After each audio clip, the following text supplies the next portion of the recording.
Hello friends, welcome to TG brain destination LBSNAA. आज की date है 22 दिसंबर और टाइम है 21:25।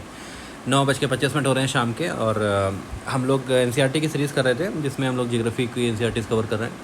तो जैसे कि आपने 2 एपिसोड में देखा है कि हम लोग अभी 5th चैप्टर पे हैं आई सपोज। एंड या we are on 5th chapter. And अभी यहाँ पे हमने जो लास्ट वीडियो था वो हमारा इस पॉइंट पे आके एंड हुआ था। तो we are continuing from here. तो बात करते हैं, जैसे हमने लास्ट में बात किया था कि अटलांटिक ओशन जो है वो एस शेप्ड में है, हाईली इंडेंटेड है और एक वेरी गुड नेचुरल हाइबर की और पोर्ट की लोकेशन होती है। It is one of the busiest ocean. And ये जो इंडियन ओशन है एक ओनली ओशन है जिसका नेम किसी कंट्री के नेम पे पड़ा हुआ है। It's almost triangular in shape. North में इसको एशिया कवर करता है, वेस्ट में अफ्रीका की बाउंड्री है और ईस्ट में ऑस्ट्रेलिया की बाउंड्री है। एंड इसके बाद ये है कि southern ocean encircle the continent of Antarctica and extend northward to 60 degree south of latitude. तो सदर्न ओशन है वो 60 डिग्री साउथ ऑफ लैटिट्यूड से लेकर पूरा फुल साउथ में अंटार्कटिका तक है, पूरा कवर करता है। और जो आर्कटिक ओशन है वो आर्कटिक सर्किल के नॉर्थ में पूरा कवर करता है अप टू नॉर्थ पोल। तो पैसिफिक ओशन को भी कनेक्ट करता है और वो एक स्मॉल स्ट्रेच है जो शैलो वाटर की, जिसको बेरिंग स्ट्रेट बोलते हैं, इससे कनेक्ट होता है पैसिफिक ओशन से। तो यहाँ तक बात थी इसकी। अब आते हैं नेक्स्ट पे, एटमॉस्फेयर। और एक करेक्शन हुआ था जो लास्ट वीडियो में मैंने इनको एक लिस्ट ऑफ कंट्रीज़ बोला था, ये लिस्ट ऑफ कॉन्टिनेंट्स है, तो इसको आप करेक्ट कर लीजिएगा। तो जो नेक्स्ट पॉइंट है ये है अबाउट एटमॉस्फेयर। तो एटमॉस्फेयर में आपको पता है लेयर्स होती हैं, तो troposphere, stratosphere, mesosphere, thermosphere, exosphere, इस तरीके की लेयर्स होती हैं। सो मेंशन किया यहाँ पे layers of gases atmosphere, thin blanket of air. Air आप एटमॉस्फेयर एक थिन ब्लैंकेट ऑफ एयर है। प्रोवाइड क्या करता है, air we breathe protect from harmful sun rays. Atmosphere extend करता है up to 1600 kilometre from mean sea level obviously. Atmosphere की 5 layer होती हैं डिपेंड ऑन द कंपोजिशन। अगर आपसे पूछा जाए किस बेस पे ये कैटेगरी बनाया हुआ है, ये लेयरिंग जो बना रखी है, ये depend on the composition, temperature and other properties, इन सारी चीज़ों को कंसिडर किया गया था। तो पता लगा कि एक हम नाम दे सकते हैं कि स्टार्टिंग फ्रॉम आवर सरफेस हमने ट्रोपोस्फेयर बोला, then stratosphere, we went to stratosphere, then mesosphere, then thermosphere, then at the end exosphere.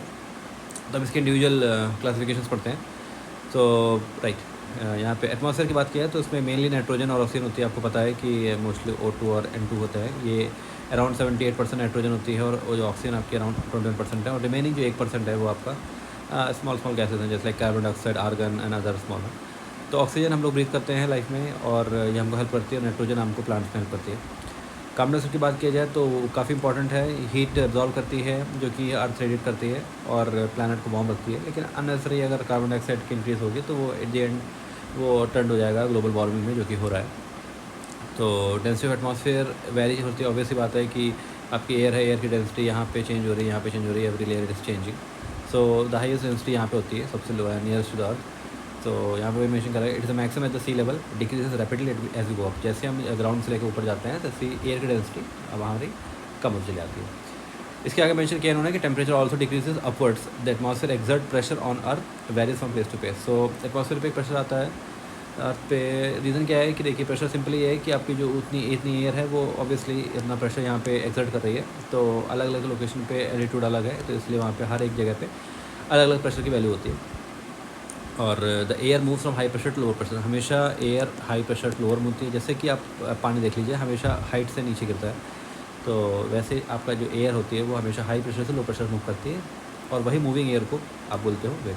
तो जब इसको आप पढ़ोगे तो ये आपको बहुत ही हेल्प करेगा साइक्लोन में। और जैसे हमारा विंड मूवमेंट्स होते हैं अर्थ में इक्वेटर पे, ट्रॉपिकल जोन्स पे, तो यहाँ पे कैसे एयर मूवमेंट होती है वो सब चीज़ें यहाँ से आती है। पॉइंट इसका बेसिक ये था कि air move from high pressure to lower pressure, ठीक है, and moving air is called wind. Next आते हैं बायोस्फीयर पे। बायोस्फीयर के बारे में दे रखा है the biosphere as a domain of life. Biosphere आपने पढ़ा था कि बायोस्फीयर एक जोन है आपका पूरा, यहाँ पे आपका हाइड्रोस्फीयर, लिथोस्फीयर और एटमॉस्फेयर का। तो जहाँ पे लाइफ एग्जिस्ट यहाँ पे करती है। Narrow zone of contact between land, air and water, zone that has life exist. तो ये एक पिक्टोरियल रिप्रेजेंटेशन है, जैसे hydrosphere is air, atmosphere is air, lithosphere is air. और उसके बाद ये बोला इन्होंने कि organism in the biosphere divided into plant kingdom and animal kingdom. तो इन्होंने ये बोला है कि जो बायोस्फीयर में जो भी आपके लोग हैं, जो एनिमल जानवर जंतु जो भी हैं, वो उसकी क्राइटेरिया है। कुछ प्लांट्स होंगे, कुछ एनिमल होंगे, ह्यूमन ऑब्वियसली एनिमल पाएंगे। तो प्लांट किंगडम होता है, एनिमल किंगडम होता है। एंड एक जनरल एक बात दे रखी है यहाँ पे कि cutting forest and cleaning land for agriculture let to forward like fast removal of soil. ये लॉजिकल चीज़ें। आपका जो पेड़ होता है वो सॉइल को होल्ड करके रखता है। अगर आप पेड़ काटोगे तो सॉइल ऑब्वियसली लूज हो जाएगी। जब पानी बरसेगा तो ये सॉइल अलॉन्ग द वाटर वो बैक निकल जाएगी, तो उसे लैंडस्लाइड और सॉइल इरोजन के काफ़ी रीजन्स होते हैं। And carbon dioxide increases global temperature, global warming. This is the only thing which is mentioned in this chapter. अब आते हैं, ये कुछ MCQs हैं, आप NCERT खोल के इसको कर लीजिएगा क्योंकि यही इंपॉर्टेंट है। बाकी this MCQs are not, this answer question are not that much important. Already आप लोग एक एक्सटेंसिव लेवल पे उस चीज़ों को पढ़ रहे हैं, तो ये तो बहुत ही बेसिक हो जाता है। MCQs कर लीजिएगा, एक रिवीजन हो जाता है चैप्टर का। And if possible just do the fill in the blanks also. आते हैं नेक्स्ट चैप्टर पे। The next chapter is chapter 6, the major landforms of the earth.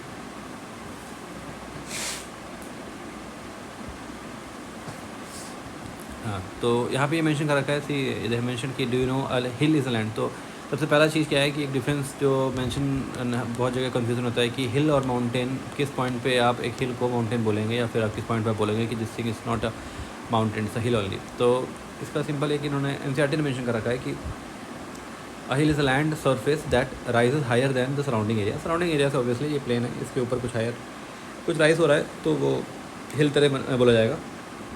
Generally steep hill with elevation more than 600 metres is termed as a mountain. तो mountain उसको बोलते हैं जो भी कोई भी एक स्टीप हिल है। ऐसा नहीं है कि आपका आराम से ऐसे चढ़ रही चला रही, that is not called mountain. Steep होना चाहिए इसको, ठीक है, उसका एंगल शुड बी शार्प मोर, ठीक है। तो अगर 600 मीटर से ज़्यादा है तो उसको हम लोग, उस हिल को हम लोग माउंटेन बोलेंगे। तो एक यहाँ पे बेसिक डेफिनेशन दे रखी है, आपको डिफ्रेंशिएट करने में आसानी रहेगी कि किसको आप हिल बुलाओगे और किसको आप माउंटेन बुलाओगे। तो लैंडफॉर्म की बात करते हैं, तो landforms are the result of two process. दो रीजन से लैंडफॉर्म बनते हैं। You can see that on the ground slowly moving, आपको पता है इसे ग्राउंड स्लोली मूव करता है। अर्थ के विद इन कॉन्टिन्यूस मूवमेंट चलता रहता है, taking place obviously. First thing एक इंटरनल प्रोसेस से बनता है। इंटरनल प्रोसेस क्या होता है, अंदर प्लेटें घूम रही हैं, उससे दो प्लेटें मिल रही हैं, उससे क्या हो रहा है कि फ्लिपमेंट हो रहा है लैंड का, माउंटेन्स बन रहे हैं, सबडक्शन हो रहा है, ये सब चीज़ हो रही है। तो पहला होता है कि इंटरनल प्रोसेस, अंदर जो अर्थ के प्रोसेस चल रहे हैं उस पर, जिसमें लिफ्ट अपलिफ्टमेंट, मतलब कि दो आपकी प्लेटें आई, ओशियनिक प्लेट आई या फिर कॉन्टिनेंटल प्लेट आई, तो वो आपस में मिल गई, तो यहाँ पे क्या होगा कि आपका यहाँ पे माउंटेन बन जाएगा, अपलिफ्टमेंट हो गया। सिंकिंग की बात है कि भाई एक ओशियनिक प्लेट थी और वो कॉन्टिनेंटल प्लेट आई, तो आपको ओशियनिक प्लेट सबडक्ट हो गई, तो यहाँ से ये लावा के जब नीचे गया ये, तो ये जल गया क्योंकि नीचे आपका जो मैग्मा है बहुत ही हाई टेम्परेचर पे है, और जब नीचे गया तो because of high pressure high temperature ये मेल्ट होता है, मेल्ट होकर ऊपर आया, ऊपर आके इसने यहाँ की लैंड पे वॉल्केनो बनाए यहाँ पे। और अगर दोनों ओशियनिक प्लेट हैं तो जब वो ऊपर आएगा मटेरियल तो ये जाके आइलैंड बन जाएगा ओवर द टाइम।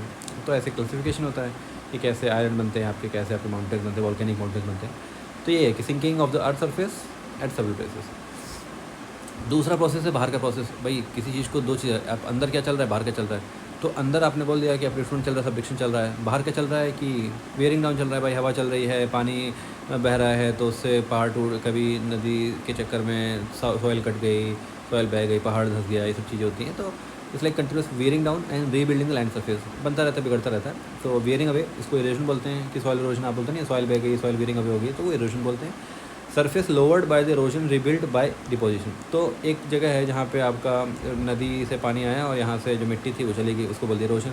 और वही अगर एक नदी, भाई यहाँ से अगर मिट्टी लेकर कहीं जा रही तो कहीं जमा भी तो हो रही होगी, तो उसको बोलते हैं डिपोजिशन। तो surface water lowered by erosion, rebuild by deposition. This process carried by running water से कैरी करते हैं, आइस से कैरी करता है, विंड से कैरी करता है। डिफरेंट लैंडफॉर्म डिपेंड करता है एलिवेशन पे क्या है इसकी, तो इसका स्लोप क्या है, इस पर डिपेंड करता है कि हम उसको क्या बोलेंगे, कि हम उसको प्लेन बोलेंगे, इसको प्लेट्यू बोलेंगे, इसको माउंटेन बोलेंगे। तो क्लासिफिकेशन आ रहे हैं, लाइक माउंटेन्स हैं, प्लेट्यूज एंड प्लेन्स हैं। तो पढ़ते पहले माउंटेन्स क्या होते हैं। माउंटेन आपको पता है अपना फेमस माउंट एवरेस्ट, तो इसकी हाइट क्या थी आपको याद होगा, तो 8848 मीटर, याद रखिएगा।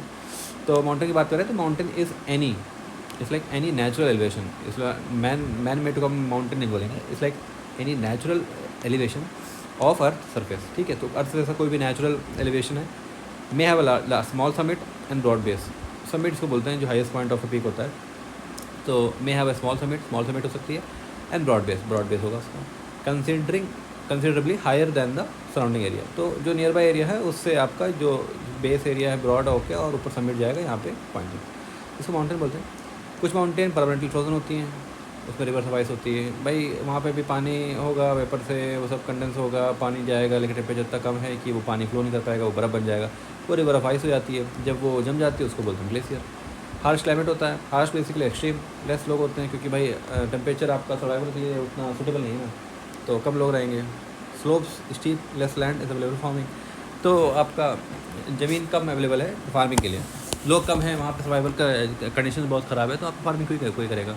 फार्मिंग तो वहाँ करेगा ना जहाँ पे वो रुक सके, farming take time 3 month 6 month, तो जब वो एक्सट्रीमिटीज़ है वहाँ पे तो वो रह नहीं पाएगा, तो फार्मिंग करेगा नहीं वहाँ पे। ये जो रखा है यहाँ पे फोल्ड माउंटेन। तो यहाँ पे इंपॉर्टेंट चीज़ ये है कि हिमालय एक फोल्ड माउंटेन है, ये आपको याद रखने की ज़रूरत है। फोल्ड माउंटेन बेसिकली क्या होता है कि एक अगर कॉन्टिनेंटल प्लेट इधर है, बेसिकली प्लेट मान लीजिए, प्लेट आती है, जैसे प्लेट आती है और जब भी कंप्रेस करती है तो कहीं तो मिट्टी जाएगी ना, नीचे तो पूरी मिट्टी मिट्टी है, तो ये ऊपर तरफ पड़ती है। जब ये ऊपर तरफ पड़ती है तो यहाँ पे फोल्डिंग हो जाती है, इस फोल्डिंग को आप बोलते हो फोल्ड माउंटेन, ऐसे जो बनती है माउंटेन।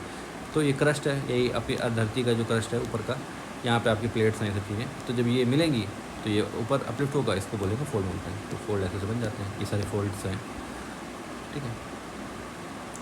और क्या दे रखा है इन्होंने, mountains is a line known as range. तो माउंटेन इज़ अ लाइन, कई भाई एक तो है नहीं कि आप गए, आप एक पहाड़ बना है बस, पूरे भारत में कुछ है नहीं, लाइन से पहाड़ हैं भाई, प्रेसिंग होगी अगर तो लगातार पहाड़ बल्जिंग होगी।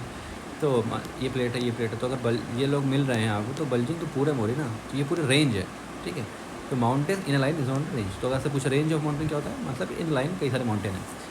मौना किया हवाई माउंटेन है, पहली बात लोकेशन याद करने की ज़रूरत है कि मौना किया कहाँ पे, हवाई में, ठीक है, पैसिफिक ओशन में है, ठीक है।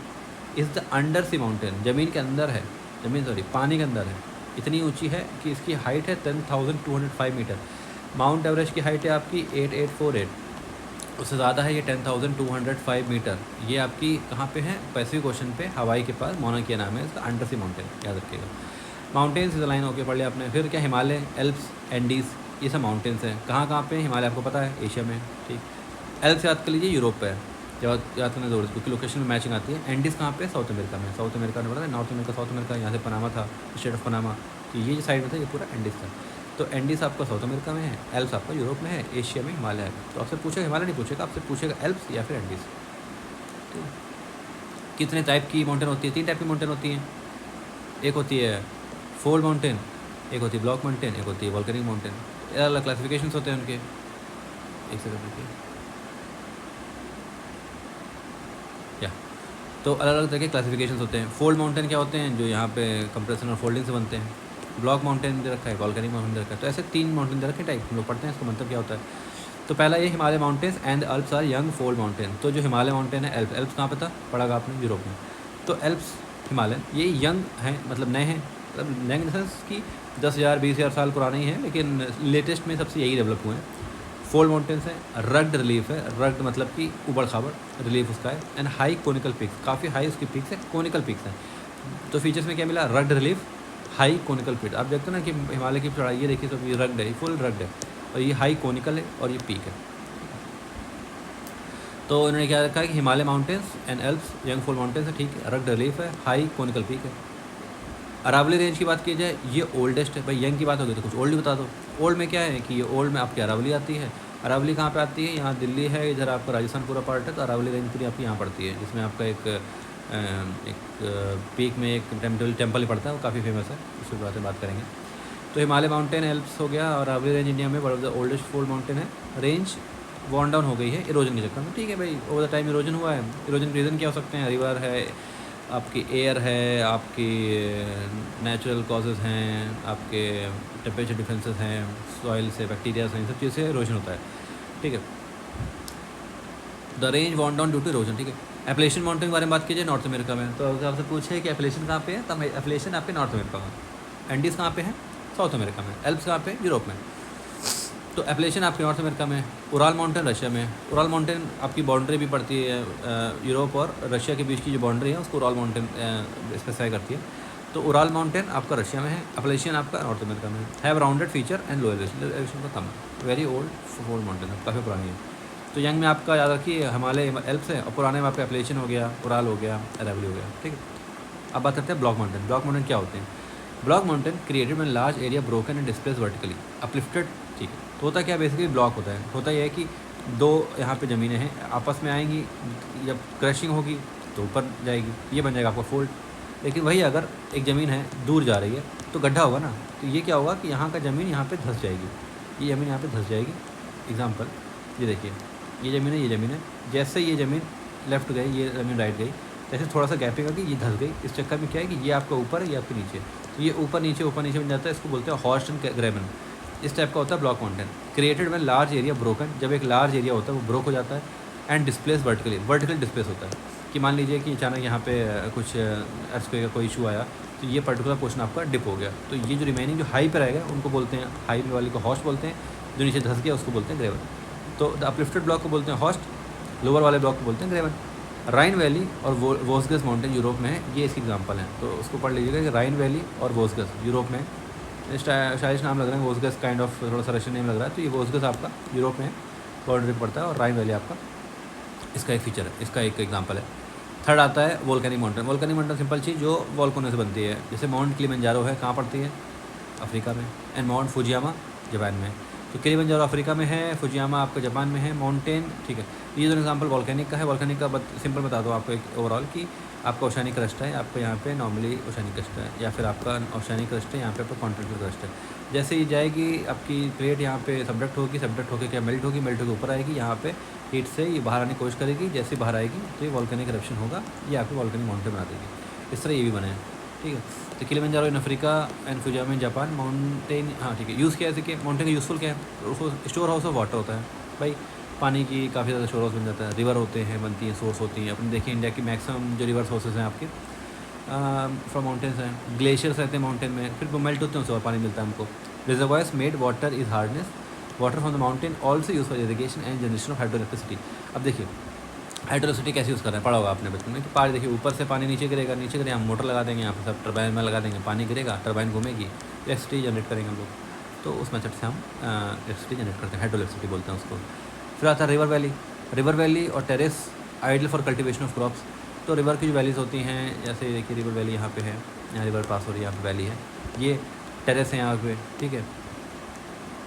Ideal for cultivation of crops. Mountain rich variety of flora fauna होती है, ठीक है। फ्लोरा फौना की अच्छी होती है, फ्लोरा और फौना। अगर आप कभी कंफ्यूज हो रहे हो तो याद करिए, देखिए फ्लोरा तो आपको अगर नहीं याद करना है तो आप फौना याद करिए। फौना मतलब कि काइंड ऑफ हमारा ना फन टाइप का, फन, सांप का फन होता है ना, सांप का, स्नेक का फन होता है, तो फन से याद करिए, फन से फौना। तो स्नेक आपका क्या है? एक एनिमल है। तो फौना पूरा एनिमल कवर करता है और आपका फ्लोरा पूरा प्लांट्स कवर करता है। तो फौना आपका एनिमल कवर करेगा, फ्लोरा आपका प्लांट साइड कवर करेगा, ठीक है। फॉरेस्ट प्रोवाइड क्या प्रोवाइड करता है? फ्यूल, वाटर, शेल्टर, दुनियादारी की चीज़ें देता है। आपको लॉजिकली पता है आपको क्या क्या मिलता है उससे। ये एग्जांपल है वोल्केनिक माउंटेन का। यहाँ पे स्पोर्ट बात करते हैं बाद में।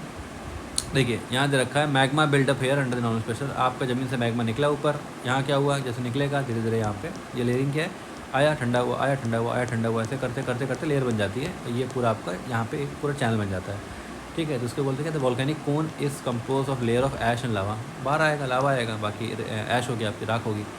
यहाँ फटेगा जब ये लावा बॉम्ब टाइप का होगा, क्लाउड बनेंगे स्टीम के, वोल्केनिक ऐश होगी, ठीक है। ये सब वही हैं इस प्रॉपर्टी, इसके फीचर्स हैं, ठीक है। और क्या रखा है कि आपको क्या क्या मिलता है पेड़ से? बहुत कुछ, माउंटेन से बहुत चीज़ मिलती है, गम, रेजिन, जो भी आप उगा पाओ, जो भी मिल जाए। Mountain provide idyllic site for tourist. घूमने की साइड मिलती है, लोग जाते हैं और वहाँ पे अपना टूरिस्ट स्पॉट भी होता है और अपने एडवेंचर स्पॉट भी होते हैं, ठीक है। फिर नेक्स्ट है इसका प्लेट्यूज। प्लेट्यू क्या बोल रखा है? पता है आपको प्लेट्यू, जैसे आपका डेक्कन प्लेट्यू है, तो कोई भी एलिवेटेड लैंड होती है, flat land, elevated flat land को प्लेट्यू बोलते हैं। Plateau is elevated flat land, बस इतना ही होता है। Flat top table land, table आपकी फ्लैट होती है, ठीक है, तो टेबल लैंड बोलते हैं उसको। फ्लैट टॉप, टॉप फ्लैट होगा, ज़मीन से ऊपर होगा, उसका प्लेट्यू बोलते हैं। Standing above surrounding area, surrounding area के ऊपर ऐसे स्टैंडिंग होगा। प्लेट्यू में एक या दो साइड से ज़्यादा भी हो सकती है, जो भी स्टीप स्लोप हो सकती है, हाइटेड प्लेट्यू हो सकती है, ऑफन वेरीज, ठीक है। तो उन्होंने बोल रखा है कि पानी कोई प्लेट्यू है, तो ऐसा नहीं है ना कि ऐसा खड़ा हो जाए एकदम यहाँ पे आके उतर जाएगा, ऐसा नहीं होगा ना। तो धीरे धीरे कोई रीज़न से बना होगा ना, तो ऐसे स्टीप होगा, वो कुछ एकदम स्टीप होंगे, कुछ थोड़े से एंगल पे होंगे। तो plateaus like may have one और मोर साइड, कुछ की स्टीप स्लोप भी हो सकते हैं भाई, कुछ की हाइट वेरी भी हो सकती है, कुछ बहुत ऊँचे हो सकते हैं, कुछ बहुत ऊँचे हो सकते हैं। देखिए एग्जाम्पल देखिए प्लेट्यू का, तो स्लोली यहाँ पे देखिए, यहाँ पे स्टीप है, देखिए ऐसा नहीं कि हर जगह स्टीप है, हर जगह स्टीप होगा तो फिर कोई पहुँचेगा नहीं। कुछ जगह इरोजन से क्या बहुत स्टीप हो गया, कुछ बहुत ही ज़्यादा हाईली स्टीप होते हैं, कुछ एंगुलर होते हैं। तो सम जैसा मे बोल रखा है, मे मतलब कुछ कुछ का होगा। फिर बात करते हैं plateaus like mountains may be young और ओल्ड। सेम बात भाई, कोई चीज़ कुछ रिसेंटली डेवलप हुई होगी, कुछ पुरानी होगी, तो रिसेंटली डेवलप हुई होगी यंग बोलते हैं, पुराने वालों को ओल्ड बोलते हैं। डेक्कन प्लेट्यू आपका क्या है? ओल्डेस्ट। याद रखिएगा डेक्कन प्लेट्यू ओल्डेस्ट प्लेट्यू है। अगर आपसे बोला जाए कि डेक्कन प्लेट्यू हमारे हिमालयन की तरह यंगेस्ट, नहीं, हिमालयन यंग है, लेकिन डेक्कन प्लेट्यू आपका ओल्ड है, ठीक है। फिर बात करते हैं ईस्टर्न अफ्रीका प्लेट, कहाँ पे है? East Africa. अफ्रीका अगर आप बात किया जाए तो ईस्ट साइड पे, ईस्ट साइड पे आपको कौन सी कंट्रीज में एग्जांपल दे रखा है? Kenya, Tanzania, Uganda. और वेस्टर्न प्लेट ऑस्ट्रेलिया, ऑस्ट्रेलिया की वेस्टर्न प्लेट पे। ये जो आपकी दोनों चीज़ें हैं, ये एग्जाम्पल है यहाँ पे प्लेटू पे। तिब्बतन प्लेटू सबको पता है, ज़मीन से अराउंड 4 किलोमीटर अराउंड अप है, जस्ट 4000 to 6000 मीटर अप है, हाईएस्ट प्लेटू इन द वर्ल्ड बोलते हैं इसको, ठीक है। प्लेटू रिच क्या होता है भाई, मिनरल डिपॉजिट में रिच होते हैं, माइनिंग एरियाज होती हैं यहाँ पे। अफ्रीकन प्लेटू फेमस है गोल्ड के लिए, गोल्ड डायमंड माइनिंग के लिए। इंडिया में ह्यूज रिजर्व है किसका, आयरन का, कोल का, मैंगनीज का। छोटा नागपुर प्लेटू आपको पता होगा, मैप में हम लोग मैपिंग सीरीज करेंगे तो उसमें हम बताएंगे कि जैसे पूरा आपका मलवा प्लेटू, छोटा नागपुर प्लेटू और राजमहल, पूरा जो प्लेटूज़ का जो जोन होता है उसमें यहाँ पे एक छोटा नागपुर आता है, वहाँ पे आयरन, कोल, मैंगनीज, ये सारे यहाँ पे जो प्लांट है ना, आयरन प्लांट, स्टील प्लांट, ये सब उधर लगे हुए हैं।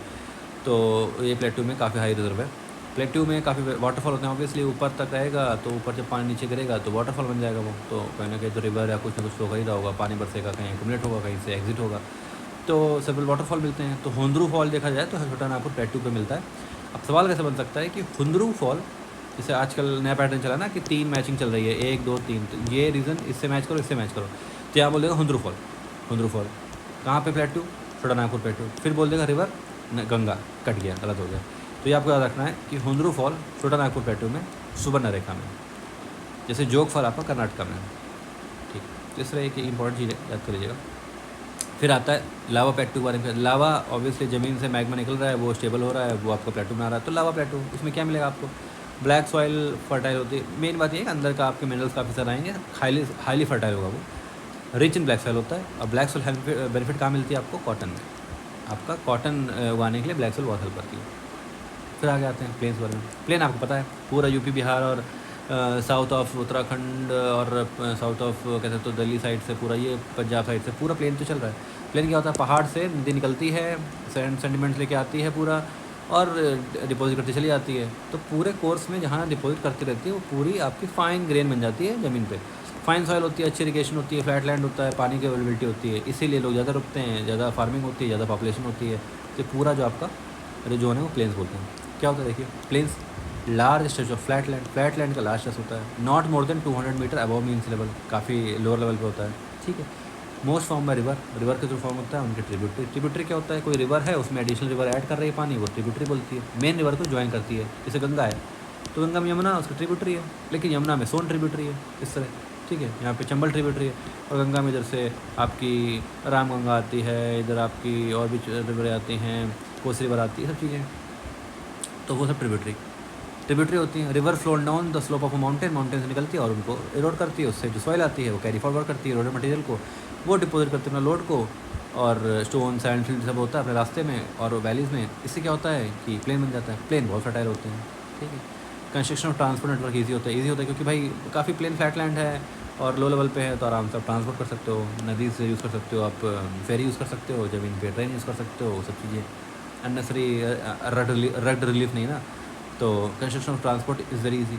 Planes are very thickly populated. Reason क्या है भाई, बताया आपको, largest plain made by the river. सबसे जो दुनिया के बड़े बड़े प्लेन्स हैं वो रिवर के अराउंड ही बने हुए, क्योंकि देखिए फ्लैट, देखिए रिवर आ गई, अब लोग को खाना चाहिए, खाने के फार्मिंग चाहिए, फार्मिंग के लिए आपको ऐसा चाहिए जहाँ पे पानी सोर्स हो, पानी का सोर्स है, अननेसेसरी कोई अर्थ को ये सब प्रॉब्लम ना हो, तो भाई प्लेन के एरिया में ऐसा कुछ ज़्यादा प्रॉब्लम होती नहीं है। उसके बाद किया जाए कि यहाँ पे आपका रेड रिलीफ ना हो, ऐसा ना हो कि एक्सट्रीमिटीज और टेम्परेचर हो, वो भी नहीं है। तो ये सारे रीजन आपको क्या करते हैं कि लोग इमिग्रेट यहाँ पे माइग्रेशन कर रहे हैं, यहाँ पे इसके अराउंड, रिवर के अराउंड रहना चालू कर देते हैं, रहेंगे, पॉपुलेशन बढ़ेगी, देन उसमें एग्रीकल्चर करेंगे। 3-4 मंथ 6 मंथ्स के पीरियड में जो एग्रीकल्चर की साइकिल होती है उसमें अपनी लाइफ स्टाइल मेंटेन करेंगे और फिर वहाँ पे रहना चालू कर देंगे। ये एक कोर्स ऑफ टाइम में यही होता है। प्लेन्स आर वेरी फर्टाइल, पता है, ठीक है। Largest thickly populated, largest made by river. Asia में, नॉर्थ अमेरिका में काफ़ी होते हैं। एशिया में गंगा बनाती है, ब्रह्मपुत्र बनाती है, चाइना में जानते हैं, ठीक है। प्लेन्स यूज़फुल होता है ह्यूमन हैबिटेशन के, बताया आपको।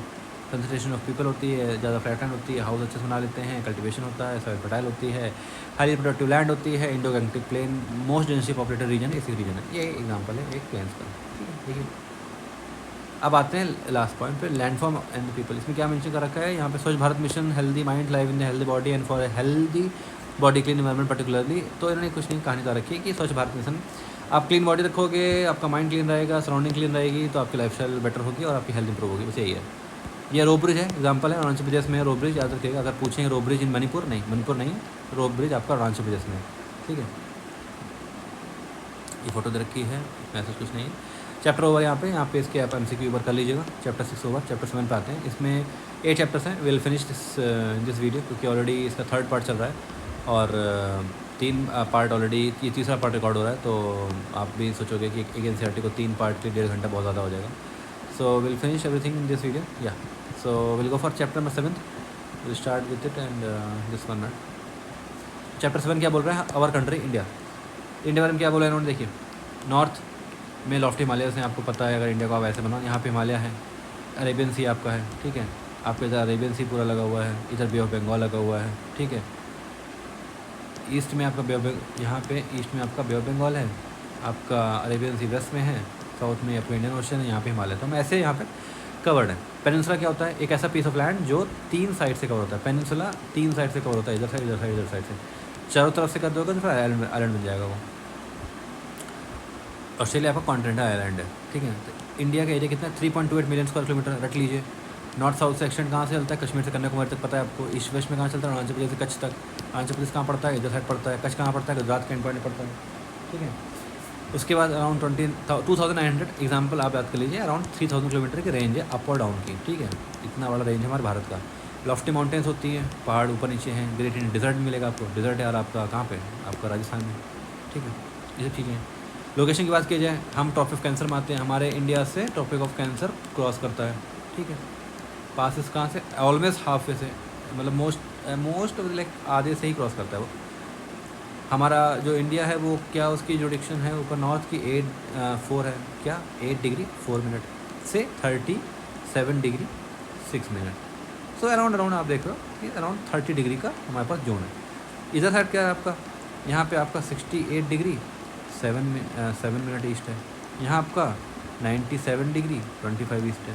और बीच में यहाँ पे 82 डिग्री एंड 30 मिनट्स पे आपका जाता है इंडियन स्टैंडर्ड टाइम मेरिडियन आपका. ये आपका इंडिया का लेफ्ट एंड राइट बाउंड्री से याद कर लीजिए. 84, 37, 68, 97. तो मोस्ट ऑफ द टाइम हमारा नॉर्थ से साउथ 30 है और ईस्ट से वेस्ट आपका 30 है, 30 degree. Longitudinal extent of about 29 degree, 30 degree. Wide difference of local time places. Obviously इतना बड़ा है कंट्री, तो यहाँ से लेकर यहाँ टाइम का काफ़ी डिफरेंस है. वो जो पुराने वीडियो से बात हुई थी कि 2 घंटे का उनका जो उनका डिफरेंस होता है. फिर लोकल टाइम चेंज करता है हर 4 मिनट में for every 1 degree of longitude. ये क्या बात करेगी? देखिए, आपको बताया था मैंने कि 360 डिग्री जो आपका है अर्थ घूमती है 24 घंटे में. तो अगर देखा जाए 12 to 24, 12 to 36, तो 1 डिग्री घूमती है 15 मिनट में, ठीक है. तो 1 डिग्री घूमती है 15 मिनट में, 15 मिनट में, ओके. उस हिसाब से कैलकुलेशन आता है. तो आपका 1 डिग्री घूमती है 15 मिनट में, तो 4 से मल्टीप्लाई कर दो, तो 4 डिग्री घूमेगी 1 आवर में. वही बात बोल रखी है कि 4 मिनट इन 1 डिग्री. नहीं, इसको उल्टा कैलकुलेशन दे रखा है यहाँ पे. 360 डिग्री आपका क्या है कि यहाँ पे 24 आवर में घूमती है. तो 24 आवर बनाता है 360 डिग्री. 1 आवर बनाएगा आपका कितना डिग्री? 360 बाई 12 कर दीजिए, तो 24, सॉरी 12 to 24 और 12 to 36, 15 डिग्री. तो आपका 1 आवर में आपका बनता है 15 डिग्री. तो 1 आवर में होता है एक आवर में होता है आपका 60 मिनट. तो 60 मिनट में आपका होता है 15 डिग्री. तो 4 मिनट में कितना होगा? 1 डिग्री. वही बात हो रखी है. तो 4 minute for every 1 degree of longitude. Sunrise about 2 hours in the earlier in east. देखिए क्या देखा था, sunrise is about 2 hour earlier in the east. East में 2 घंटे पहले उग जाता है अरुणाचल प्रदेश में, वेस्ट के कंपेरिजन में, ठीक है. क्योंकि इतना डिफरेंस गैप है ना आपका, 30 डिग्री का गैप है. 30 डिग्री का गैप है आपका. तो देखिए 15 डिग्री पे 1 घंटा होता है ना, तो 2 घंटा कितने पे होगा? 30 डिग्री पे. तो वही डिफरेंस बता रखा है. लोकल टाइम लॉन्गिट्यूड हम 82.5 डिग्रीज हम मैच करते हैं. वही आपका इंडियन IST बोलते हैं इसको. स्टैंडर्ड मेरिडियन ऑफ इंडिया भी बोलते हैं, स्टैंडर्ड मेरिडियन ऑफ इंडिया. यहाँ भी से आती है, यहाँ से आती है. नेबर कौन कौन से? 7 कंट्री हैं. पाकिस्तान, अफगानिस्तान, डिस्प्यूटेड एरिया यहाँ पे काउंट अप करते हैं. अफगानिस्तान, इधर अब आपका चाइना है, और इधर आपका नेपाल है, भूटान है, बांग्लादेश है. तो 1, 2, 3, 4, 5, 6, इधर म्यांमार 7. तो ये हमारे लैंड शेयरिंग वाले हैं. और हमारा एक नेबर और है श्रीलंका, और यहाँ पे मालदीव. तो ये हमारे ओशन सी वाले नेबर्स हैं. तो 7 countries that share land boundary. तो लैंड के साथ हैं, और आपका 2 आपके यहाँ पे उससे हैं.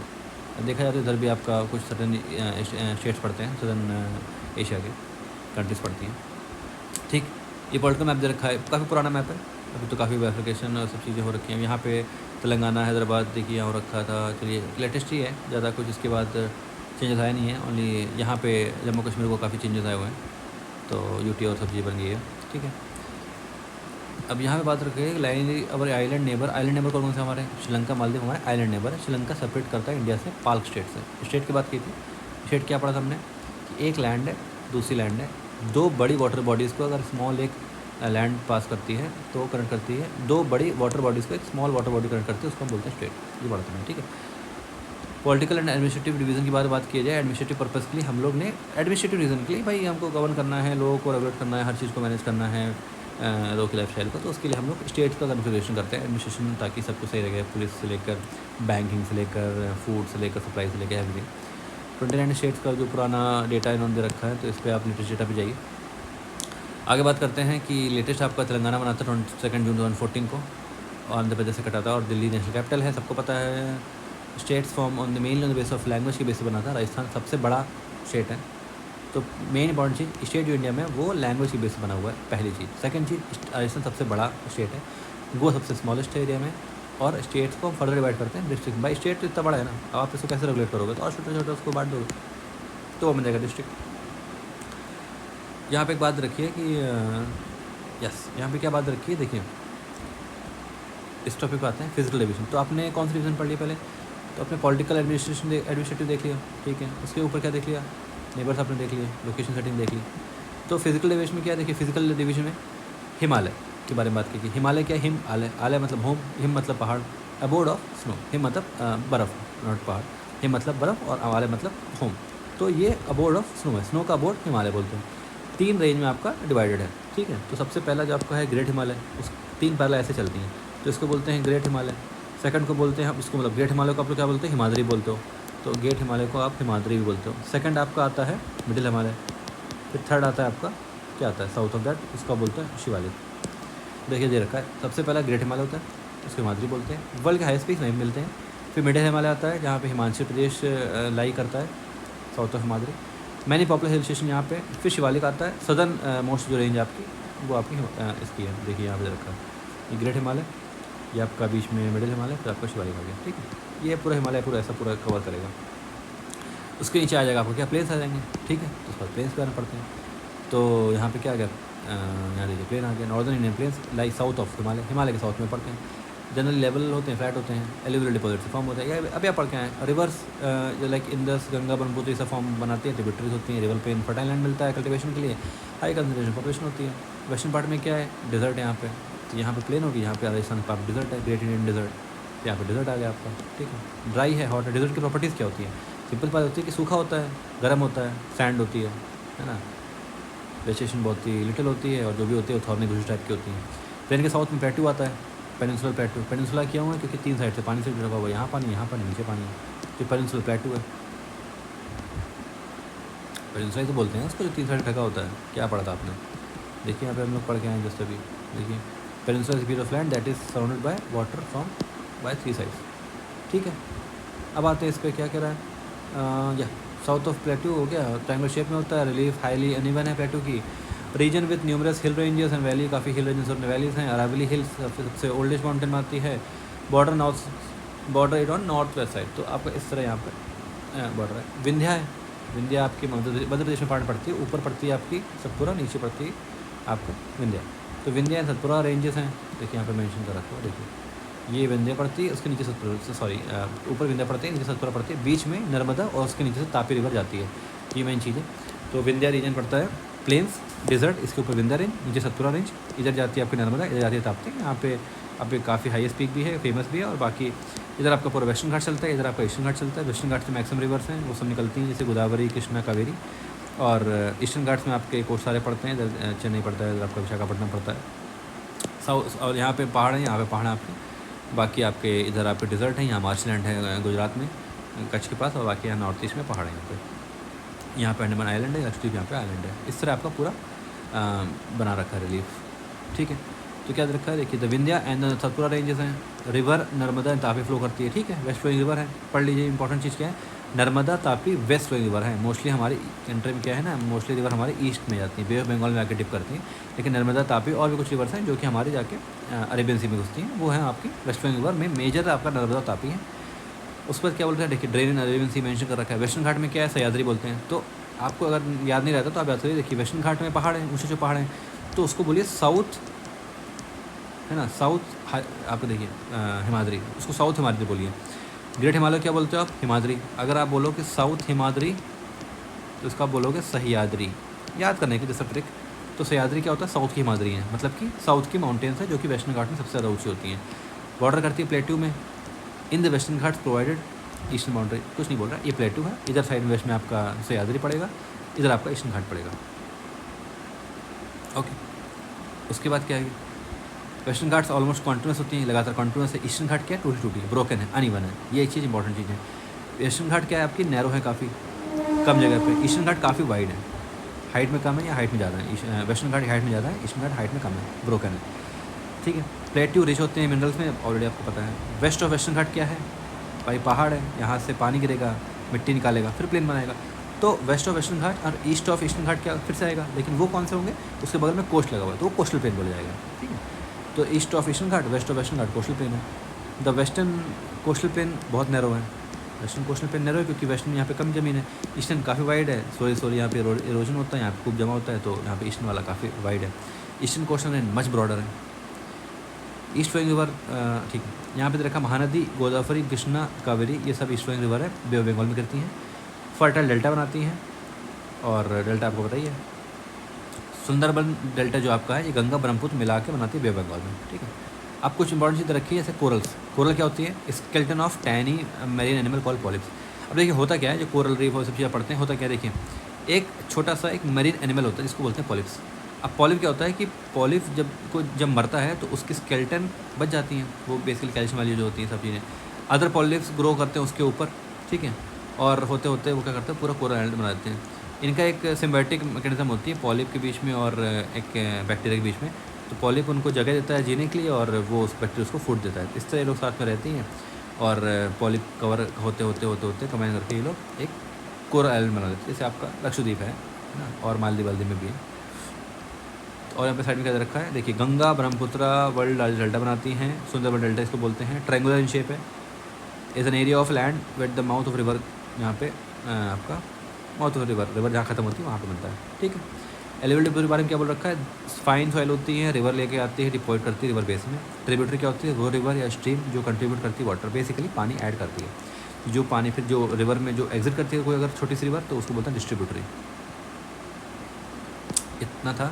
और यहाँ क्या दे रखा है, साथ में 2 ग्रुप ऑफ आइलैंड हैं इंडिया में। एक लक्षद्वीप लेफ्ट साइड पे है, अरेबियन सी में है, और इसको कोरल आइलैंड भी है, और off coast of Kerala and Andaman Nicobar आपका south east of Indian mainland, it is bay of Bengal में।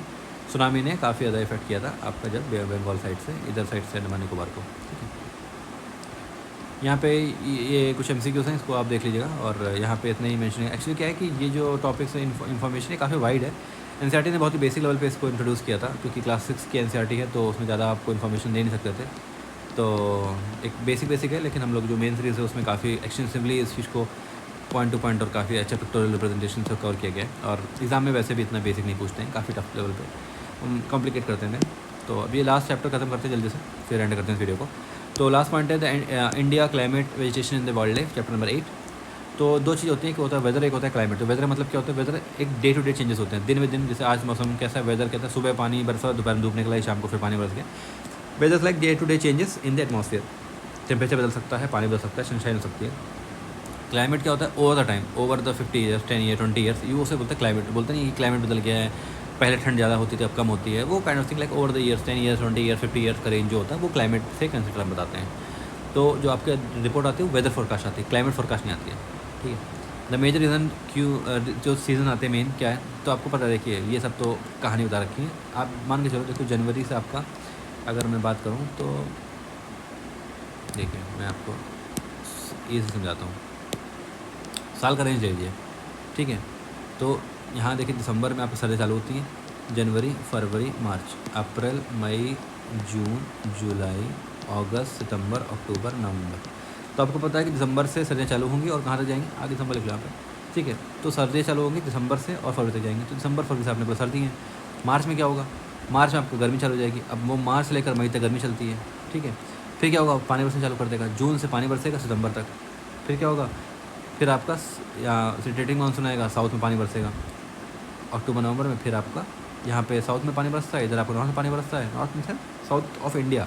ये नहीं कि जाके उधर बरस रहा है अंटार्कटिका और उधर साइड पे, उधर तो अलग मौसम चल रहा है। ये आपके नॉर्थ वाली बात हो रही है, ठीक है। और उसके बाद आपका फिर से दिसंबर से आपका फिर सर्दी चालू हुई। तो ये कि इन्होंने ओवरऑल एक क्लासिफिकेशन बना रखा है। तो कोल्ड वेदर का सीज़न होता है, विंटर में बोलते हैं। हॉट वेदर का सीज़न होता है आपका, फिर आपका समर होता है, मार्च टू मई होता है, फिर उसको रेनी सीज़न आता है, फिर ऑटम सीज़न आता है। ये एक तरह के 4 सीज़न है, विंटर, समर, रेनी, ऑटम। तो बात करते हैं पहले विंटर की। विंटर क्या होता है, देखिए, हीट नहीं आएगी, ठंडी पड़ेगी, है ना। सन रे फॉल नहीं करते हैं डायरेक्टली रीजन पे, टेम्परेचर डिप हो जाता है। नॉर्दर्न इंडिया में यहाँ पे सर्दी पड़ने चालू कर देती है। इतना ही है बेसिक एनसीईआरटी जो दे रखा है 6 लेवल पे। समर क्या होता है, ज़्यादा लाइटें पड़ती हैं, ज़्यादा गर्मी होती है, टेम्परेचर बढ़ जाता है, गर्म हवा चलती हैं क्योंकि टेम्परेचर डिफरेंस होगा। गर्म हवा चलेगी तो लो का टेम्परेचर अब्जॉर्व करेगी, गर्म हवा ट्रैवल करेगी, उसको लू बोलते हैं। और गर्मी पड़ती है, आपको पता है। कुछ नाम दे रखे हैं इन्होंने, तो आप देख लीजिए। देखो, वर्षा जैसे हम लोग पानी को बोलते हैं, पानी बरस रहा है तो वर्षा बोलते हैं उसको हिंदी में। उर्दू में उसको बारिश बोलते हैं। तो बारिश हो रही है वो उर्दू वर्ड है, वर्षा हिंदी वर्ड है। मराठी जैसे आपको पाउस बोलते हो उसको, और बंगाली में बोशा बोलते हैं, ठीक है। अब आता है रेनी सीज़न। रेनी से आपको पता है ऑनसेट एंड एडवांस। ऑनसेट मतलब कि शुरुआत हुआ, एडवांस मतलब कि वो इंक्रीज़ हुआ, और वो मानसून का जो होता है वो सारा चीज़ रेनी सीज़न से स्टार्ट होता है। तो आपका ऑनसेट मानसून होता है, मानसून आता है और ख़त्म हो जाता है, फिर पूरा विंड ब्लो करती है अरेबियन सी से। देखिए यहाँ से आपको पता है हवा आती है अरेबियन सी से, पानी केरला साइड पूरा इधर से बरसता है, आके फिर जाता है नॉर्थ ईस्ट, जाता है, टर्न करता है, यहाँ से आके पूरा घूम के, और ऊपर विंड आती है, वो कवर होके पूरा दिल्ली साइड पूरा ऐसे मानसून रीच करता है। इसलिए जब आपको हिट करता है इंडिया में केरला साइड, और जब तक आपका यूपी और दिल्ली पहुँचता है तब तक 1 महीना निकल जाता है। तो blow from Arabian sea bay of Bengal में लैंड तक जाता है, मॉइस्चर लेके आता है, और माउंटेन से भिड़ता है, पानी बरसता है। वही है कि देखिए हवा आएगी, यहाँ पास नहीं कर पाएगी, पुश करेगी, टेम्परेचर रिड्यूस होगा तो आपका वेपर बन जाएंगे, पानी बरस जाएगा। तो इसलिए आपका पानी बरस जाता है, काफ़ी ज़्यादा माउंटेन के पास काफ़ी पानी बरसता है। रिट्रीटिंग मानसून, जब आपका टेम्परेचर जब सर्दियाँ होती हैं तो क्या होता है ना कि हवा ऊपर से नीचे फ्लो करती है। तो यहाँ पे चेन्नई और आंध्र प्रदेश साइड या बॉर्डर पे पूरा श्रीलंका साइड तक पूरा मानसून पानी बरसता है, तो उसको बोलते हैं रिट्रीटिंग मानसून। तो बोलता है रिट्रीटिंग मानसून, इसको बोलते हैं ऑटम सीजन। तो विंड क्या करती है, वापस आती है मेनलैंड से, बे ऑफ बंगाल साइड से। Is the season of retreating monsoon, southern part of India, specially Tamil Nadu, Andhra Pradesh में यहाँ पे पानी बरसता है। However climate is about the climate का मतलब क्या होता है, देखिए ठीक है, ये सब कहानी रीज़न यहाँ पे सीज़न ऑटम सीजन की और रिट्रीटिंग मानसून यहाँ पे एंड होती है। नेक्स्ट पॉइंट क्या है कि जो क्लाइमेट होता है, क्लाइमेट क्यों क्या बोलते हैं, average weather condition which has been measured over many years में, यहाँ मैनी ही रखा है, कुछ डिसाइड नहीं किया गया है। 10 हो सकता है, 50 हो सकता है, 100 हो सकता है, डिपेंड अपॉन जिस क्राइटेरिया पर बात करो। अब आता है कि क्लाइमेट ऑफ इंडिया कैसा है आपका, मानसून टाइप है। मोस्टली हमारा जो एग्रीकल्चर है वो मानसून से होता है, क्योंकि मानसून इसलिए लिया गया है, अरेबिक वर्ड देखिए, मौसम से लिया गया है मानसून से, इसका मतलब सीज़न। क्योंकि इंडिया का जो है, जो मेन जो लोकेशन है वो ट्रॉपिक रीजन है, हमारी मैक्सिमम जो रेन है वो हमारे मानसून में से आती है, इसलिए हम लोग उसमें बोलते हैं मानसून टाइप का हमारा क्लाइमेट है। इंडिया में एग्रीकल्चर रेन पे डिपेंड करती है, अच्छा रेन मतलब अच्छी रेन और अच्छी क्रॉप्स, ठीक है। इसके बाद क्या रखा है, climate of place effect by location. भाई आप हिमालय पर ठंडी पड़ेगी, आप चेन्नई में गर्मी पड़ेगी, मुंबई में आपको गर्मी पड़ेगी, ह्यूमिडिटी रहेगी। तो लोकेशन डिपेंड करता है क्लाइमेट कैसा है, उसकी ऊंचाई कितनी है, नॉर्थ ईस्ट में हो, चेन्नई में हो, डिस्टेंस कितनी समुद्र से, रिलीफ कितनी है, कितनी ऊंचाई पे हो, लोकेशन, एल्टीट्यूड, डिस्टेंस और ऊंचाई नीचाई रिलीफ कैसा उसका, ठीक है। Therefore we experience regional differences in the climate of India. जैसे जैसलमेर और बीकानेर है, डेजर्ट एरिया पे है, ड्राई पड़ेगा, हॉट पड़ेगा। द्रास है, द्रास कारगिल है, तो द्रास को क्या बोलते हैं, द्रास को बोलते हैं कोल्ड ड्राई डिजर्ट। आपका लद्दाख में अराउंड पड़ता है द्रास, कारगिल, जम्मू कश्मीर में फ्रीजिंग कोल्ड पड़ता है। उसके बाद क्या है, कोस्टल प्लेसेस जैसे मुंबई, कोलकाता की बात है तो यहाँ पे मॉडरेट क्लाइमेट पड़ता है, ना ही काफ़ी हॉट है, ना ही काफ़ी हॉट है, ना ही काफ़ी कोल्ड है। बीइंग ऑन द कोस्ट में क्या होता है कि यहाँ पे बहुत ही ह्यूमिड होता है, मौसम जैसे मेघालय में है, काफ़ी पानी बरसता है, हाईएस्ट रेनफॉल का एक डेटा, पुराना डेटा ये, ठीक है। यहाँ पे अब बात करते हैं नेचुरल वेजिटेशन पे। यहाँ पे इन्होंने कुछ टाइप रखे हैं, जैसे नेचुरल वेजिटेशन में आपका ट्रॉपिकल रेन फॉरेस्ट आते हैं, ट्रॉपिकल डेसिडुअस फॉरेस्ट आते हैं, थॉर्नी बुशेस आती हैं, माउंटेन वेजिटेशंस आती हैं, मैंग्रोव फॉरेस्ट आते हैं, और फॉरेस्ट की ज़रूरत है। इतना ही देके फिर स्मॉल वाइल्ड लाइफ की इन्फॉर्मेशन है, और यहाँ पे हम आपका चैप्टर यहाँ पे एंड हो जाएगा। तो हम इसको जल्दी से कवर करते हैं, फिर जल्दी से इसको एंड करते हैं। Video already more than half an hour ऊपर जा चुका है। तो नेचुरल वेजिटेशन की बात किया जाए कि नेचुरल वेजिटेशन जो नेचुरली उग रही है, तो उसमें स्मॉल प्लांट्स होते हैं, इनको बुशेस बोलते हैं, श्रब्स बोलते हैं, जैसे कैक्टस हो गया, फ्लावरिंग प्लांट्स हो गया। इसके साथ क्या है, काफ़ी बड़े बड़े प्लांट्स होते हैं, इनकी ब्रांचेस होती हैं, जैसे नीम, मैंगो, सब एग्जाम्पल रखा है, आप पढ़ सकते हैं। डिफरेंट नेचुरल वेजिटेशन होते हैं, डिपेंड अपॉन कहाँ पे है, ठीक है। अलग अलग रेनफॉल हो गया, अलग तरीके से पानी यहाँ पे वेजिटेशन निकलेगा। वेजिटेशन क्लाइमेट कंडीशन डिपेंड करता है, काफ़ी रेंज है वेजिटेशन की इंडिया में, इसलिए काफ़ी टाइप के यहाँ पे वेजिटेशन मिलते हैं। जैसे ट्रॉपिकल एवरग्रीन फॉरेस्ट है, ट्रॉपिकल डेसिडस फॉरेस्ट है, थॉर्नी बुशेस है, माउंटेन वेजिटेशन है, मैंग्रोव है, सब कुछ जो वर्ल्ड में होता है वो सारा कुछ आपको इंडिया में वैरायटी मिल जाती है। और ये एक प्लांट का एक क्लासिफिकेशन रखा है कि नीचे एकदम श्रब्स होती हैं, बीच में यंग ट्री, ऊपर कैनोपी बोलते हैं, ये जो शेड होता है पूरा प्लांट का। और ये ट्रॉपिकल रेन फॉरेस्ट है, काफ़ी ज़्यादा ग्रीनरी रहती है। तो बात करते हैं ट्रॉपिकल रेन फॉरेस्ट के बारे में। ट्रॉपिकल रेन फॉरेस्ट मतलब क्या, ट्रॉपिकल रीजन में पड़ रहा है, रेन मतलब काफ़ी रेन गिर रही है वहाँ पे, और जंगल है। कहाँ पे होता है, जहाँ पे हैवी रेनफॉल मिलती है, ठीक है, डेंस होती है इतनी कि सनलाइट ज़मीन पर नहीं पहुँच पाती है, काफ़ी स्पेस ऑफ ट्री मिलती है जो कि अलग अलग टाइम पे पत्तियाँ गिराती है, लेकिन आपको इतना ज़्यादा ग्रीनरी होती है कि पता नहीं चल पाता कब पत्ते गिरी। इसलिए बोलते हैं कि ज़िंदगी भर हमेशा ग्रीन रहता है, इसलिए बोलते हैं ऑलवेज अपीयर ग्रीन। इसको बोलते हैं ever green forest, ever green, हमेशा ग्रीन रहते हैं। ऐसा नहीं कि पत्ती नहीं गिर रही, पत्ती गिरेगी, लेकिन इतनी हायर ग्रीनरी है कि उतना डिफरेंस क्रिएट नहीं हो रहा है। एवरग्रीन फॉरेस्ट है, अपीयर ऑलवेज ग्रीन। ट्री कौन कौन से होते हैं, mahogany, ebony, rosewood. Andaman Nicobar island आपका जो नॉर्थ ईस्टर्न स्टेट का है, और strip of western slope of western Ghat से यहाँ पे ये फॉरेस्ट मिलते हैं। मतलब आपका ट्रॉपिकल जोन होना चाहिए प्लस हैवी आपकी रेन होनी चाहिए। तो ट्रॉपिकल जोन पे कौन कौन से आपके स्पेसेस आते हैं, तो अंडमान निकोबार देखिए ट्रॉपिकल आपका ये है, ठीक है, ऊपर से ट्रॉपिकल कैंसर को तो सब ट्रॉपिकल आ गया। ट्रॉपिकल में आपका ये आ गया, इधर आ गया, इधर साइड पे पूरा आ गया। यहाँ पे आपके हाई रेन है, नॉर्थ ईस्ट में भी आपको चीज़ मिल जाती है, हाई रेन और आपका टेम्परेचर, दोनों चीज़ें कंडीशन यहाँ पे आपको मिलती है, तो काफ़ी हाई ग्रीनरी होती है। तो इन्होंने स्पेसिफिक लाई यहाँ पे स्पेसिफिकेशन दे रखी है। एक मिनट में कहाँ गया था, जी देखिए, नॉर्थ ईस्टर्न स्टेट याद कर लीजिए, वेस्टर्न स्लोप में, वेस्टर्न घाट में, आपके अंडमान निकोबार आइलैंड पे यहाँ पे ऐसे पेड़ होते हैं, ठीक है। अब आता है ट्रॉपिकल। ट्रॉपिकल मतलब हमारे कंट्री के जोन पे। डेसिडस मतलब कि जो लीव शेड करते हैं, ट्रॉपिकल जोन पे डेसिडस जो लीव शेड करते हैं। लास्ट पार्ट ऑफ कंट्री में काफ़ी पार्ट ऑफ ए कंट्री मिलते हैं।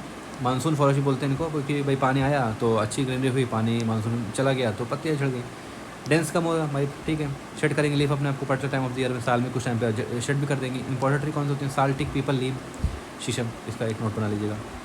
कहाँ मिलेगा, भारत के बीच में मिलेगा, MP, UP, बिहार, झारखंड, छत्तीसगढ़, उड़ीसा, यही मिलेगा, ठीक है। शेड कर दिया, देखिए शेड कर दिया ट्रॉपिकल से। फिर आता थॉर्नी। थॉर्न मतलब होता है कांटा टाइप का। तो कांटा टाइप की कौन सी होती है, ड्राई रेप रहेगा। भाई कांटा क्यों बनता है, कांटा इसलिए बनता है ताकि भाई एटलीस्ट अगर सूरज की रोशनी पड़े तो इवेपोरेशन कम हो, क्योंकि पानी कम है जमीन नीचे, ये रेगिस्तान है, यहाँ पानी वैसे भी नहीं है, नीचे तक जाके पानी लेना पड़ रहा है। अब अगर आप सूरज की रोशनी आके पूरा पानी ले जाएगी तो कैसे सर्वाइव करेंगे, है ना। तो यहाँ पे क्या होता है कि पतली हो जाती है ताकि प्रेसिपिटेशन और इवेपोरेशन कम हो। तो क्या होता है कि found in dry places, leaves are in form of spines to reduce the loss of water. Cactus, खेर, बबूल, कीकड़, ये सब बोलते हैं। राजस्थान में मिलता है, पंजाब, हरियाणा कुछ पार्ट में मिलता है, और कुछ हल्का हल्का वेस्टर्न घाट्स और गुजरात में भी मिलता है, बहुत रेयर। थॉर्नी बुशेस बोल दिया। माउंटेन वेजिटेशन आपको पता है, माउंटेन भाई काफ़ी वैरायटी रेंज मिलती है, क्योंकि देखिए माउंटेन वेजिटेशन में क्या होता है ना कि आपको एल्टीट्यूड भी एक एडिशनल रोल प्ले करता है। तो इसमें क्या है कि हाइट सा वेरिएशन होता है। तो वो हाइट क्या है ना कि नीचे से लेकर एकदम ऊपर तक जाएगा तो टेम्परेचर इतना वेरिएशन हो जाएगा ना कि आपको बुशेस मिल जाएंगे, लिचन फंगाई मिल जाएगी आपके, और आपको नॉर्मल पाइन ट्रीज मिल जाएंगे, और आपका प्लेन के कुछ भी ट्रीज मिल जाएंगे। तो देखिए देखा रखा है, टेम्परेचर चेंज होता रहता है ना हाइट हिसाब से। At the height of between 1500 metre से 2500 मीटर तक क्या होगा कि कॉनिकल शेप में होंगे। ट्रीज़ को बोलते हैं कोनीफेरस ट्रीज, कोनिकल ट्रीज, ठीक है। इसका रीज़न क्या है, ऊपर से रेन गिरती है, पानी एक्यूमुलेट ना हो, तो ओवर टाइम हमने ये पेड़ आपका अपने आप को अपडेट करके उसने ऐसा कोनिकल शेप बन जाता है, क्योंकि पानी गिरेगा, स्टोर करेगा, वेट पड़ेगा, तो ये ऐसे अलाइन हो जाता है ना, स्नो कवरिंग होता है, सब चीज़ें होती हैं। एग्जाम्पल क्या है इसके, चिर, पाइन, देवदार, इनके टाइम में। तो हम लोग यहाँ पे देख रहे थे कि मैंग्रोव फॉरेस्ट के बारे में। तो मैंग्रोव फॉरेस्ट जैसे अगर आप जानते हैं कि they can survive in saline water. Mainly वो सुंदरबन एरिया मिलते हैं, जो कि वेस्ट बंगाल एरिया और अंडमान निकोबार में मिलता है। तो अगर आपसे कोई सुंदरबन की या मैंग्रोव की लोकेशन पूछे तो आपके पास एक वेस्ट बंगाल प्लेस है, एक अंडमान निकोबार प्लेस है। तो आप मैप में दोबारा एक बार चेक कर लीजिए, क्योंकि ये बहुत जगह पूछा जाता है कि कहाँ पे सुंदरबन मिलते हैं, और वो ईस्टर्न घाट भी ऑप्शन में रखते हैं, जो कि नहीं होता है। और उसमें यहाँ पे आपको वेस्ट बंगाल मिलता है और अंडमान निकोबार मिलता है, और स्पेसिफिकली मेंशन कर देंगे कहाँ कहाँ पे मिलता है। तो एक लिस्ट मैं डाल दूँगा कि कौन से कौन सा प्लांट और कौन सी टाइप की वेजिटेशन किस पर्टिकुलर इसमें स्टेट में और कोस्ट में या हिमालय में क्या कहाँ पे कौन सी मिलती है। तो जी, मैंग्रोव की बात कर रहे हैं। तो यहाँ पे सुंदरबन हो गया, वेस्ट बंगाल हो गया, अंडमान निकोबार हो गया। उसके बाद ये कि सुंदरी एक वेल नोन स्पेशीज़ है ट्री की, मैंग्रोव की, वो सुंदरबन में मिलती है। उसी हिसाब से नेम सुंदरी डाल दिया गया, सुंदरी हिसाब से ये नेम सुंदरबन पड़ गया। अब नेक्स्ट पॉइंट आता है कि why are forest necessary. Forest ज़रूरत क्या है, आपको पता है कि आपको फूड देता है, अपना साइड देता है, ऑक्सीजन निकालता है ना, प्लांट सॉइल बचाती हैं। उसके साथ में चाहिए लकड़ी मिलती है, हमको फ्यूल मिलता है, वाटर मिलता है, मेडिसिन मिलती है, हर्ब मिलती है, एटसेट्रा इन्फिनिट चीज़ें हम लिख सकते हैं उसके बारे में। और वाइल्ड लाइफ का तो नेचुरल हैबिटेट होता ही है, जहाँ पे हम लोग काट पाट के हम लोग अपने घर बना रहे हैं। तो ये एक है कि what we get from forest. Infinite things है, तो में से कुछ यहाँ पे मेंशन किया गया है। Oxygen, medicine, shelter, fodder, fuel, sports games and furniture, rubber, timber, everything, okay, which ever you can imagine. हम लोग को नेचर ने बहुत सारी चीज़ें प्रोवाइड की हैं। तो नेक्स्ट इसमें दे रखा है वाइल्ड लाइफ के बारे में। तो फॉरेस्ट होगा तो ऑब्वियस बात है, जंगल होगा तो जानवर तो होंगे ही। तो forest are home to variety of animals, 1000 of species हैं, एनिमल्स रहते हैं, बहुत सारी वैरायटी रहती हैं, amphibians, reptiles, mammals, bird, insect, ये सब चीज़ों की। तो इसमें एक इन्फॉर्मेशन यहाँ पर एडप्ट रखी है कि जो टाइगर है नेशनल एनिमल है, ये याद रखने की चीज़ है। पाया कहाँ जाता है कंट्री में, गिर फॉरेस्ट जो गुजरात में है, वहाँ पे लायंस पाए जाते हैं, ठीक है। तो टाइगर का एक पूरा नेशनल टाइगर का पूरा वो है चार्ट कि कहाँ पे कौन टाइगर पाए जाते हैं। लायंस पाए जाते हैं सिर्फ गिर फॉरेस्ट में, तो याद रखना होगा गुजरात में है गिर फॉरेस्ट, और वहाँ पे मिलता है एशियाटिक लायंस, यहीं पे ही मिलता है और कहीं नहीं मिलता। एलिफेंट, वन हैंड जो हॉर्न राइनो है, ये आसाम में सब मिलेंगे, ठीक है। एलिफेंट सब साउथ में मिलेंगे, केरला कर्नाटक में मिलते हैं। कैमल ड्राई शेड में मिलेंगे पूरा आपके कच्छ एरिया पे, इंडियन डेजर्ट में। और जो जंगली गोट होगी, स्नो लेपर्ड्स होंगे, ये सब आपको पहाड़ों में मिलेंगे, हिमालय रैंक पे। तो और मंकी, वॉल्फ, जैकल, नीलगाय, ये सब तो हर जगह मिलते हैं। तो अगर देखा जाए तो बर्ड के बारे में तो पीकॉक हमारी नेशनल बर्ड है, और बाकी बर्ड जो पैरट, पिजन, मैना और गीस, बुलबुल, ये सब चीज़ें बहुत जगह मिलती हैं, बर्ड सेंचुरी में ये सब चीज़ें। और स्पेशल स्नैक्स में काफ़ी मिलती हैं, कोबरा और क्रेट्स इंपॉर्टेंट है। तो अगर पूछा जाए यहाँ पे, इसलिए मैंने इस चीज़ को नोट किया क्योंकि आपको पता है कोबरा स्नैक है, लेकिन क्रेट अगर आ जाए तो आपको याद रखना है कि ये स्पेशल स्नैक है। तो कई बार वो बोल देंगे कि ये स्पेशीज़ क्या है, रेप्टाइल, एम्फीबियन, या फिर कह सकते हैं कि एनिमल है या प्लांट है या क्या है। तो क्रेट्स आपका एनिमल, प्लांट, ये आपका प्लांट नहीं है, एनिमल है। Every year wildlife week मनाया जाता है। कब मनाया जाता है? तो फर्स्ट वीक ऑफ अक्टूबर। तो ऐसे आपसे मैचिंग करा सकता है कि first week of October celebrated as wildlife week. Second thing, crate is a plant. तो इस तरह करके मैचिंग कर लेता है, वो फंसा देगा, लेकिन वो है सिर्फ इसी पैराग्राफ से। तो हर साल वाइल्ड लाइफ वीक मनाया जाता है पहले वीक ऑफ अक्टूबर को। तो अवेयरनेस बनाने के लिए, ताकि हैबिटेट जो एनिमल किंगडम का है उसको कंजर्व करने के लिए, उसके लिए अवेयरनेस के लिए हम लोग मनाते हैं। तो यहाँ से सब कुछ था। और यहाँ माइग्रेटिव बर्ड के बारे में एक बात बोली गई है। ये ब्लॉग रखने का रीज़न क्या है कि पिनटेल, डक, कर्ल्यू, फ्लेमिंगो, ऑस्प्रे और लिटिल स्ट्रिंग माइग्रेट, ये सारी बर्ड्स हैं, माइग्रेटिव बर्ड्स हैं। माइग्रेशन करके कौन सी बर्ड आती है, कौन सी आती है, याद नहीं रखना है। लेकिन पिनटेल एक बर्ड है, डक आपने मुझे सुना हुआ है, कर्ल्यू एक बर्ड है, फ्लेमिंगो आपने सुना हुआ है, ऑस्प्रे एक बर्ड है, और लिटिल स्ट्रिंग, ये सब बड़ी बर्ड्स हैं। तो अगर कभी आ जाए तो आप याद रखना, ये सब बर्ड की कैटेगरी, बर्ड की स्पेशीज़ है। माइग्रेट करती है अपनी कंट्री में विंटर सेशन में हर साल। स्मॉलेस्ट माइग्रेटरी बर्ड जो आती है वो लिटिल स्ट्रिंग है। तो लिटिल स्ट्रिंग आपकी बहुत ही छोटी चिड़िया है, वेग उसका 15 ग्राम है, बहुत ही कम। और ये 8 रीजन से ट्रैवल करती है, और 8000 किलोमीटर तक इसको ट्रैवल करना पड़ता है इंडिया आने के लिए। तो ये एक इन्फॉर्मेशन दे रखी थी। यहाँ पे हमारा जो यहाँ पे कुछ MCQ से आप कर लीजिएगा। यहाँ पे हमारा जो क्लास 6 है यहाँ पे एंड होता है ना, क्लास 6 यहाँ पे हमारी फिनिश होती है। अब यहाँ से नेक्स्ट वीडियो पे हमारा क्लास 7 की चालू होगा, कि देखिए क्लास 7 की NCERT है और फर्दर कॉन्टेक्स्ट है। तो फाइनली हमने क्लास 6 NCERT खत्म कर ली। तो ये जो 3 वीडियो है 1, 2 और 3, इसको आप फिनिश करिए, और जो भी आपको डाउट आता है तो आप कमेंट बॉक्स में डाल सकते हैं। तो यहाँ पे हमारी जो NCERT पॉडकास्ट सीरीज़ है, उसका 3rd एपिसोड में हमने चैप्टर 6 की NCERT खत्म की है। एंड उसके बाद हम अब चैप्टर 7 की NCERT स्टार्ट करेंगे। और stay tuned for new videos and new lectures, और subscribe to channel if you like this series. Thank you.